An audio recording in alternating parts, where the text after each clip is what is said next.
Good evening, everyone. Welcome once again for this live interaction session for Introduction to Photonics course. It's great to have you over. So I'd ask for some, if you had any questions, whether we can clarify that during this session. And unfortunately, not many questions have come through. There's just a couple of questions, and that I'll see if I can answer those. But before we get into any of those, I just want to make some broad comments about how this course is going on. So it's great that several of you have been active in the forum and you've been asking questions. So please continue doing that. I would like to see more of you participate in the forum. Recently, we came up with this idea of introducing some videos, some extra content, which can be helping you to understand some of the concepts a little better. So one of those videos I released recently, it's an existing YouTube video, which is talking about wave-particle duality of light. So I'm not sure how many of you are actually getting a chance to check these videos. I didn't get any follow-up questions on that, so I'm not sure whether people are even looking at those videos. But I would suggest that you please do take a good look at these videos, because these enhance your understanding of what is being taught in this course, and possibly help you to come up with further questions about some of the concepts. And if you can, get back to us with those questions in the forum, it gives us an opportunity to clarify those concepts a little better, not just for you, but also for everybody else that's tuned into the forum.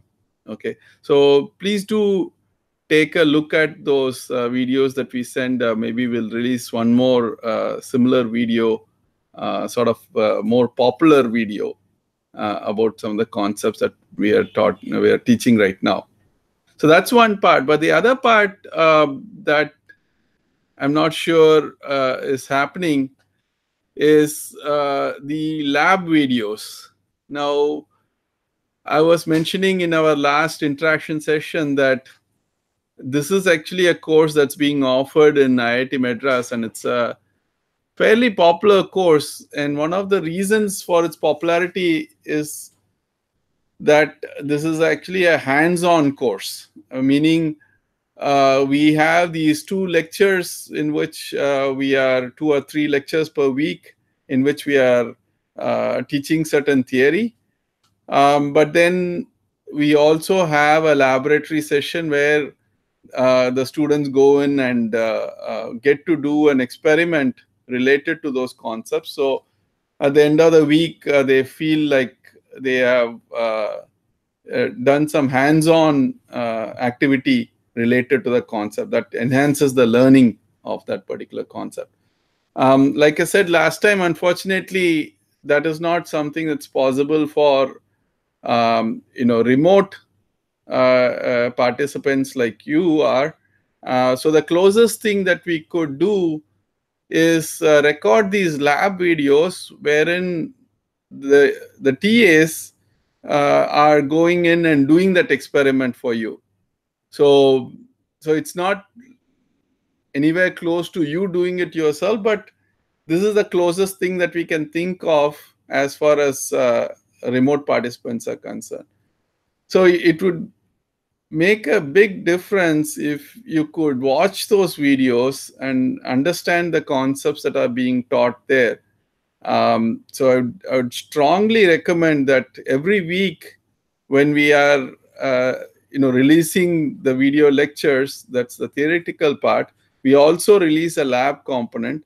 And you please take a look at that lab component, and if you have any questions or any comments, even if you you like the video or you don't like the video, whatever it is, please give us some comments so that it gives us an opportunity to make things better for you. If you like it, we'll try to continue more of the same. If you don't like it, we'll try to change things so that it's more appealing to you.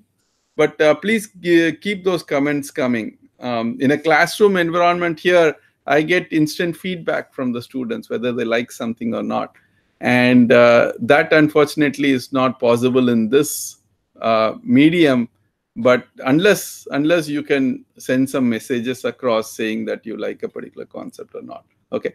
So please, watch those laboratory videos and give us your comments. I tell you, it's not just me that's teaching. The TAs are also putting a lot of time and effort, making those videos. There's a NPTEL team which works very hard in editing the videos and making that available for you. So please avail of this and let us know. And if you really think it's got no value, let us know so we don't have to put in so much effort, right? So feedback one way or the other, there's no such thing as good feedback, bad feedback. We just want feedback, right? And one way or the other, it will certainly help us.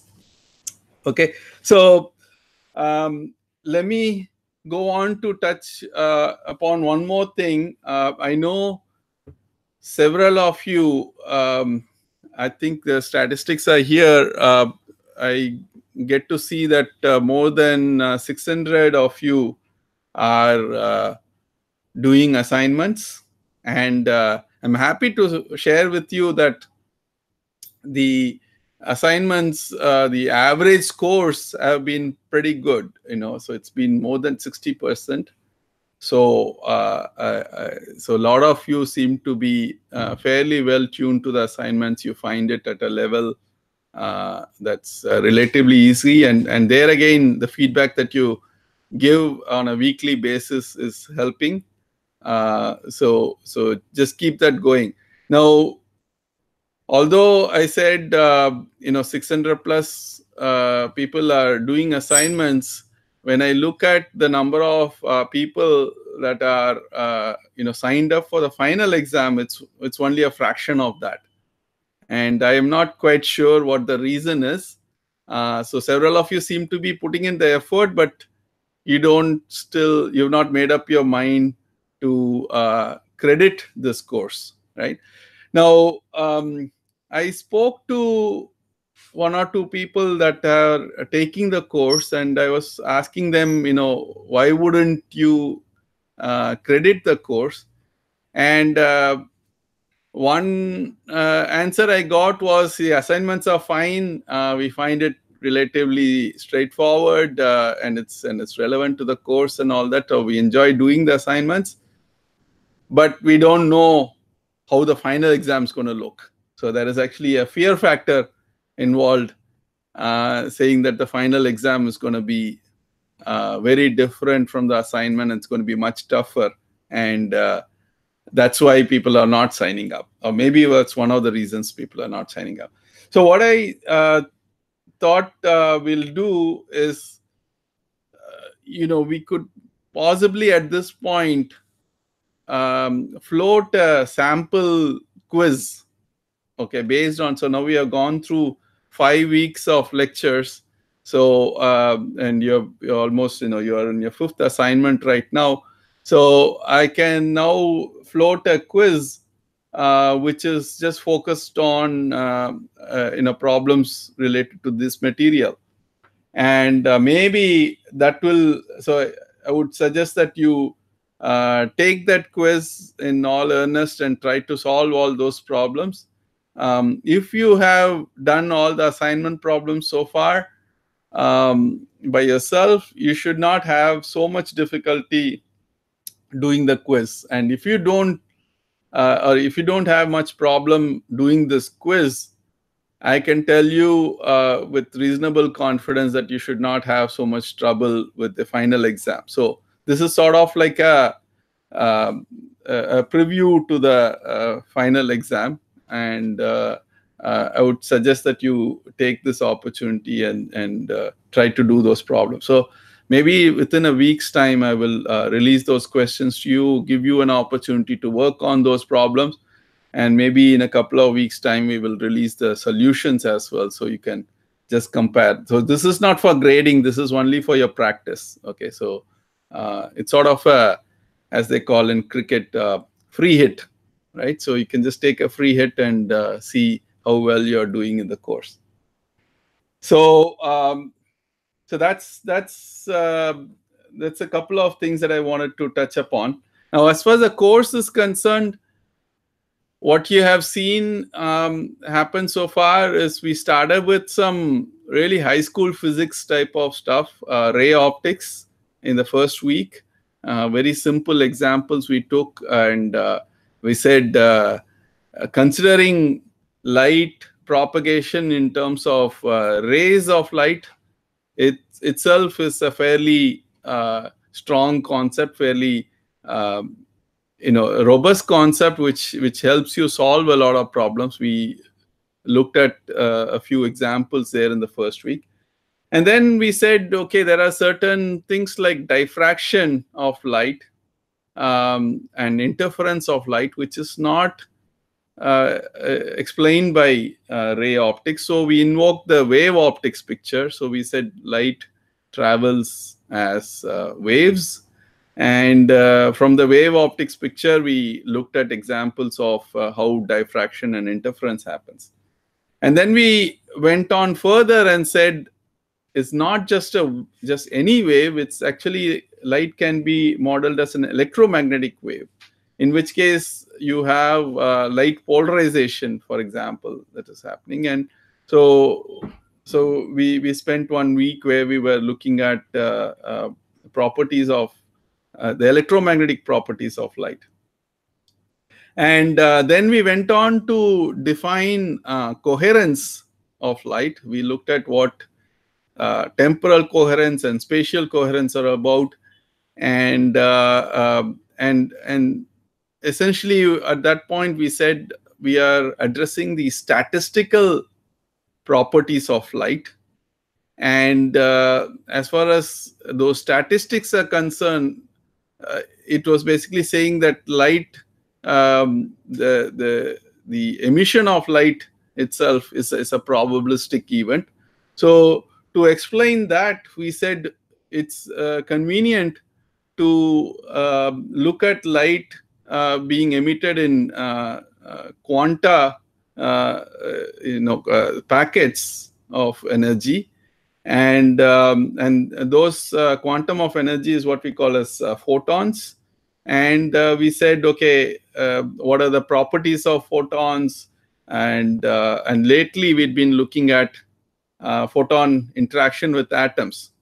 So for example, I think we just now introduced the concept of absorption of light, which involves an electron being excited from a ground level or a valence level to an excited level, right? So it's actually making a quantum jump from one energy level to another energy level through the absorption of a photon with a particular energy, right? Only if you think about the photon picture, you can explain absorption of light. Right? Absorption of light is not something that's explained by ray optics, wave optics, or electromagnetic optics. You have to invoke the quantum nature of light to talk about absorption. So we are starting to realize what is the real value of considering light consisting of photons. And so we're just starting to get into that. Now, of course, that's a very vast field, which is strongly rooted from quantum mechanics perspective. But I understand that most of the students taking this course is not from a quantum mechanics background. I myself am not from a quantum mechanics background, so we're not comfortable so much in terms of invoking the quantum mechanical picture.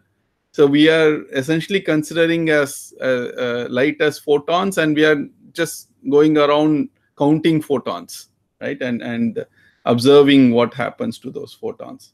So I think this course still does enough justice, dealing with things at that level, and we'll continue doing that. That actually brings me to the questions that I solicited as far as this interaction session is concerned. And it's a little disappointing that I got only 2 questions. Both questions were from the same person. And both questions, incidentally, are not related to what I have been teaching as far as the lectures are concerned. So you can say it's related, but it's not directly coming from what I said in the lectures. But anyway, I'll read this out to you. So one question is, can you explain the meaning of the following statement? Atoms are considered as quantum mechanical oscillators with a discrete energy spectrum, with the transitions between energy eigenstates being driven by the absorption or emission of light according to Einstein's theory, right? To me, what that sounds like is, so you have one energy level, let's say the valence energy level, in which the electron is existing. And then when it's absorbing certain energy, it can go to another energy level, to an excited energy level. So you can, that is what we talk about, absorption process, and it can stay at that energy level for a finite time before it comes back to the ground state, right? And if this energy difference is much larger than what is called phonon energy of the medium, phonon energy corresponds to vibrational states of the medium. If this energy difference is larger than that phonon energy, then there is a reasonable probability that this emission will result in emission of a photon. Okay, so that's actually what we are talking about as far as this course is concerned, how this absorption happens and how that emission happens. And beyond that, we're not saying anything. So unfortunately, I'm not able to qualify this particular statement that was made. Okay. And the other thing is about meaning of squeezed light. Well, that's another thing that I should say I don't understand completely. So I don't want to comment on that. And there are, of course, good references for that, and you can go ahead and look at those references. But it's essentially about the uncertainty principle. For you may be familiar with the Heisenberg's uncertainty principle. So squeezed light is essentially talking about dealing with that uncertainty principle and trying to see if we can reduce that uncertainty. And of course, what uncertainty principle says that if you are able to reduce the uncertainty in one property, the uncertainty increases in another property of light.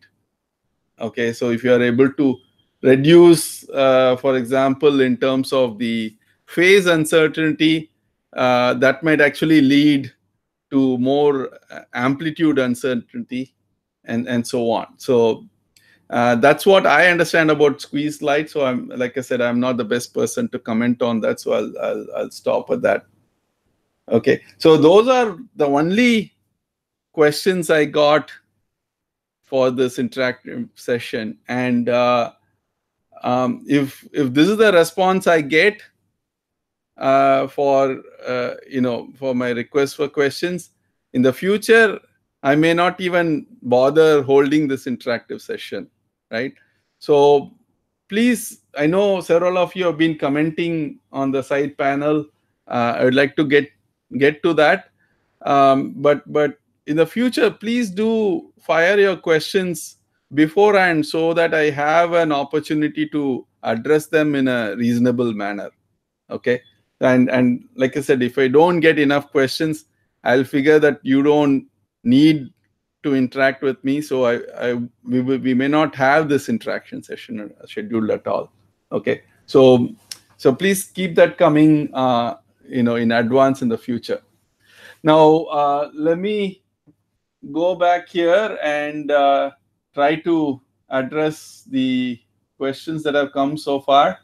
And like I said in my last session, I do not want to deal with questions which are not directly from the lectures or the assignments. So I remember in the last session, there were some really exotic questions, and I was trying to be a good sport and answering all of that. But I would rather stick to the questions related to what we are teaching in the lectures. So there's one question which says, if reflectivity is a function of lambda, can we design 100% reflective mirrors? So 100%, is an absolute number, and that is not possible. That is actually violating the uncertainty principle in certain way. So you can tell with 99.999%, that sort of reflectivity you can achieve with mirrors, but that is quite possible based on the dielectric stacks that we discussed a few lectures ago, where you have alternating layers of high and low refractive index. And if you keep increasing the number of those layers, the reflectivity increases at a particular wavelength. And so you can achieve, like I said, 99.99% reflectivity as well. Then let me just see what else is there.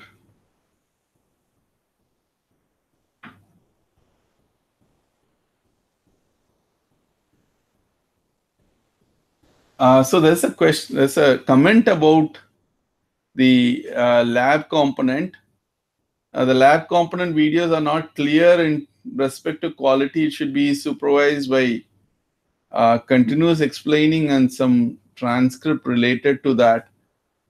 I did look at the lab videos, but the versions that I saw seem relatively good quality as far as the video is concerned. I'm not sure if you're talking about the video quality or the quality of explanation of the concepts. But so if you can actually expand on that, that will help. But certainly we'll go back and see if we can do better there. And there's a question whether only 8 best assignments are taken for assessing the final marks. I believe so. I'm not absolutely sure at this point, I should admit.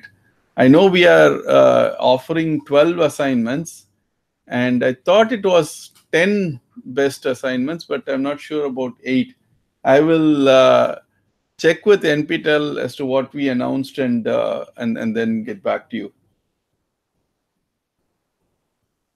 So with respect to the exam, there is a clash between 2 subjects. And I am actually not familiar with that aspect. This is again something that the NPTEL team can probably look into and see. So I suppose you are saying there is actually a clash between Introduction to Photonics exam with some other exam. That is not supposed to happen because they clearly look at who are the people that are signing up for the exams, and they make sure they schedule things on different days. But we'll refer that once again to NPTEL and see what they got to say. To use online exam calculator, yeah. So I believe there is an online calculator that will be available to you for the final exam. I think there is a sample of that made available to you beforehand. So I don't have the exact link for that, but I'll ask the NPTEL team to give you access to that sample calculator so you know what you're going to be encountering during the final exam. So otherwise, no doubts. And Harshit likes the lecture so far. Thank you, Harshit. Just keep that interaction going. Like I said, I don't mind if it's a positive comment or a negative comment, but just keep commenting and keep giving us the energy to do better as far as delivering the course is concerned. Okay, so I believe that's all we have as of now. So I suppose it's appropriate that I close this session. And like I said, for the next session, I'll just await your questions. If we have sufficient number of questions, let's say about 10 questions or so, then we will schedule the next session. Otherwise, we will just take up your questions through the forum, the discussion forum. Okay, so with that, let me close this, and thank you for your attention, and keep going. Okay, and let me know if there are any issues. Thank you.